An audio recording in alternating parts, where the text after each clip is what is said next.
Call of Duty fans, Windshear1 here bringing you some strategies for all you Battlefield noobs out there coming from Call of Duty to Battlefield 3.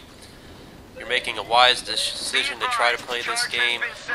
Battlefield series, real good series of games, but much different than Call of Duty. So if Call of Duty is all you played, like me for a long time, it takes some time to get used to this game. Alright, so this video is here to kind of give you some basic input, how the feel this game works, what the game modes are, and just how to, kind of some basic tips how to do good in this game.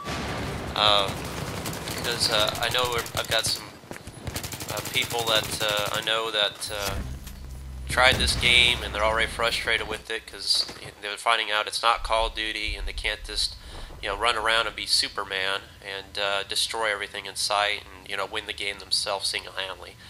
Even though Battlefield 3 is not that kind of game, it's really good in its own way, and you really deserve giving this game several hours of serious gameplay, because once you do, you get hooked on this game. You're going to like this game and Call of Duty both, and for their own reasons, and you'll know why once you get this game. There's days I play Call of Duty all the time. I love that game. I still play it all the time. There's times when I want to switch from Battlefield and play more of a fast-paced game style, more arcade feel type, and that's when I'll break out Call of Duty. But when I want realism, I want a complete 360 degrees sound effects, a feel of a real war simulator, I guess is the best way to put this game. Battlefield wins hands down every time because it really, I don't know how you can simulate real warfare any more than the actual warfare. I mean, this game is unreal in terms of the visuals, the sounds, the weapon feel, the recoil, the weapons that you have to choose from, all the attachments and customizations. It's really in depth in comparison to Modern Warfare 2, or I think even Modern Warfare 3 coming out, or some people calling it Modern Warfare 2.1, but that's another video. So let me give you some basic input on this game, guys, right now. First of all, the reason why this game feels different compared to Call of Duty is because this is at half the frames that Call of Duty is. This is a 30 frame per second game, whereas Call of Duty is a 60 frame per second game. Now, I would argue right away that would give Call of Duty the better hand in terms of a graphics engine, because to me, I like the ability to me, when I play Call of Duty, it feels really smooth and seamless, and that's real important to the lifelike feel of a game. But the developers of this game say it's impossible to fit all the visuals and maps and vehicles into this game and make it 60 frames per second, so that's why it's at 30. I don't really buy that excuse, but whatever. Other than that, the graphics in this game are really good, but again, that's why it feels a little more rigid during your movement in this game.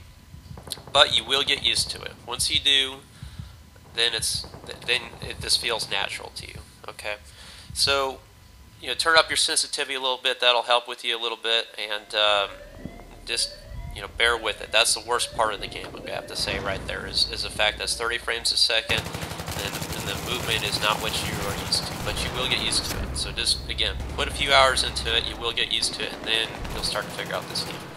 Second tip I can give you is that, well, talking more about the feel again, I guess, before we get into tips. This demo, or this beta, is Rush. Okay, Rush is basically like your version of Sabotage in Call of Duty. There's two bomb sites, or one bomb site, A and B, and your job is either to plant a bomb on those sites or defend the bomb. And, as the attacking team successfully bombs each of those two bomb sites, the map will expand, which is pretty neat, and move on to the next two. And in this map, there are 3 bomb sites. So, first outside, then you move inside here, and then there'll be one more series of bomb sites outside again. So it really kind of gives you a whole new feel for the game, and you can win any one of those by successfully, as a defender that is, by successfully stopping the attackers from bombing any one single bomb site individually. And that way you know that is if you're on the defending side, and you look on the bottom left-hand corner of your screen at the map, you'll see the you'll either see ATT or DEF, which means you're attacking or defending. If you're an attacker like I am now, we have, just bombed the site, now we have 100 lives left as collectively as a team to bomb the next series of the last bomb site.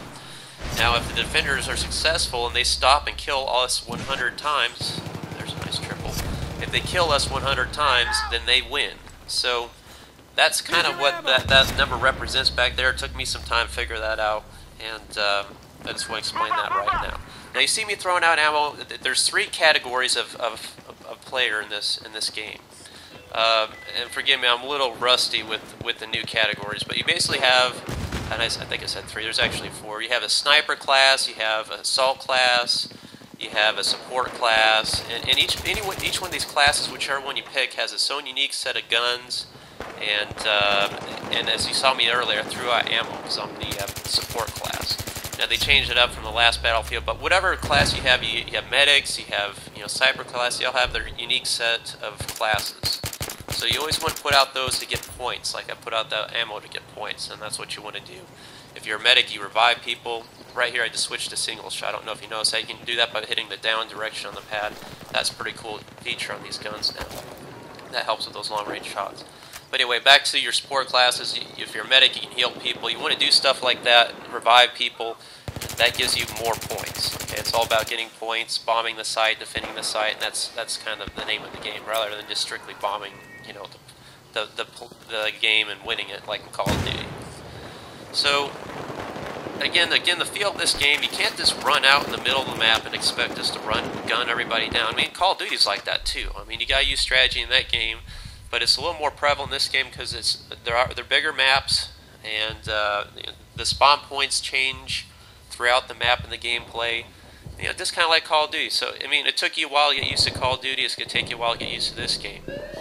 But what I like about the Battlefield games again is just the overall feel of them. It's not Call of Duty in terms of Call of Duty to me is like more of arcade style gameplay. You're just kind of having fun, and it's good in its own way. Don't get me wrong, it's fun to do that, run around gunning people down and calling in the AC-130. But Battlefield, there are no kill streaks. You only have vehicles, and you have to use teamwork to either secure points if you're playing like a conquest type game, which is like domination, which they don't have in the demo here.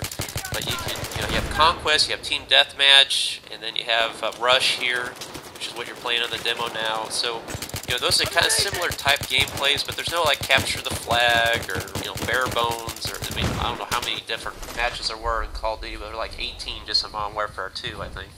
You don't need all that in this game. It's pretty much just those 3 core elements of the game: team deathmatch, conquest, and rush like this. And of course there's hardcore versions of that too, which kind of eliminate the little mini map like you see there and everything. But